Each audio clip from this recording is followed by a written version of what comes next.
Oh, Mayo. Mm. Okay? Oo. Okay? Law-law ka gidya. Ayan kaibigan yung bali yan yung minsan yung tumutulong sa akin. Siyang nagbubuhat ng nagbubuhat siya ng mga ganyan, no? Yung mga compost ko. Yan siya, yan yung mga compost na pinapahakot ko sa kanya. Pero minsan bibihira ko lang tumahigilap no? Bihira ko lang tumahigilap kasi madiskarte rin tong bata na to. Sa totoo lang, ang bata na to ay madiskarte. Kaya sabi ko bihira siyang mahagilap dahil minsan paunahan lang kami ng mga iba-ibang tao, no? Kasi kinukuha siya, may pinapagawa sa kanya. Kung wala na nagpapagawa sa kanya, ang diskarte niya is lalapit siya sa ibang mga bahay-bahay, yung mga kilala lang niya naman. Hindi naman to basta-basta papasok kung hindi niya kakilala. Ang gagawin niya is anong ginagawa mo, punta siya sa ibang bahay, magtatanong siya kung may papagawa sila sa kanya. Pupunta siya, tapos ang gagawin naman ng iba, palibasa nga mabait ito, tsaka alam na nila kung anong kailangan niya. So ang number 1 na kailangan niya is pagkain.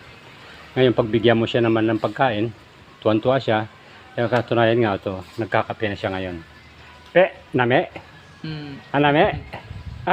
Lawlaw ka? Lawlaw ka hindi? Oo. Oh, tiyamak mo na. Ngayon, yung tuwan-tuwa sa akin. May kwarta ka? May kwarta ka? Wala. Wala. Oh, wala karta?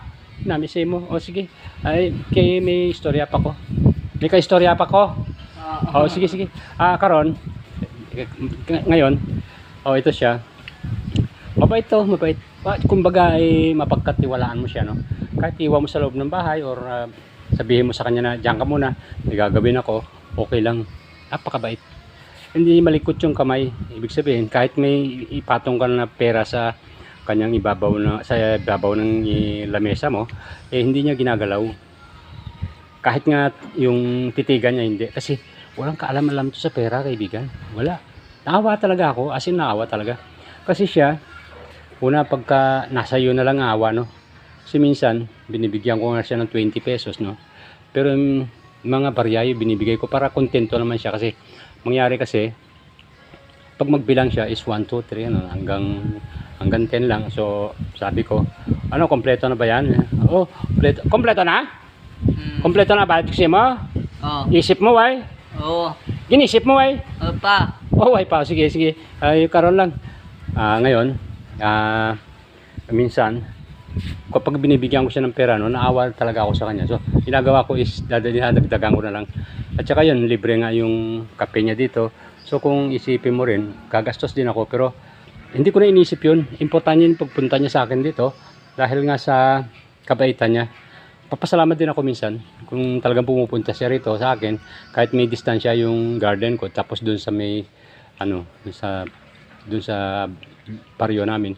So talagang lumalapit siya sa akin. Alam niya kasi na pag pumunta ako rito, meron siyang kape, tapos may kapakain-kain ko, may tinapay. So ganun ang ginagawa niya. So salamat kita. Salamat. Nuntaw. Salamat hindi. Lawlaw ka kita. Salamat. Oh, yeah.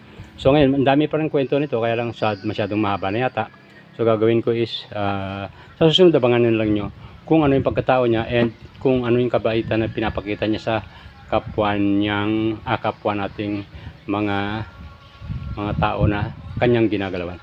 So ayan, thank you sa panonood ninyo. Thank you. God bless.